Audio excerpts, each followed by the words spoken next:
ओम कालीशूलकपालदण्डिनी भालनयने करुणाकरि विद्यालङ्कारिणि सिद्धोऽस्मिन् सर्वभूतानाकर्षय सर्वदुष्टराक्षसान् पाशेन बन्धशूलेन खण्डय खण्डय ह्रीन्दुम् गलज्जलशूलिनि दुर्गे वरदमहिषमर्दिनि विन्ध्यवासिनी पातालवासिनी युद्धप्रिये सिद्धसुरपूजिते नन्दिनी मां रक्ष रक्ष महायोगेश्वर्ये ॐ फट् स्वाहा।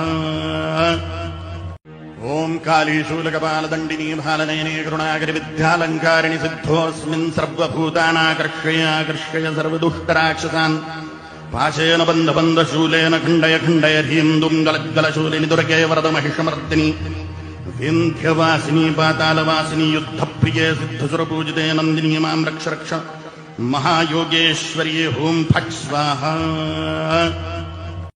ओम कालीशूलकपालदण्डिनी भालनयने करुणाकरि विद्यालङ्कारिणि सिद्धोऽस्मिन् सर्वभूतानाकर्षय सर्वदुष्टराक्षसान्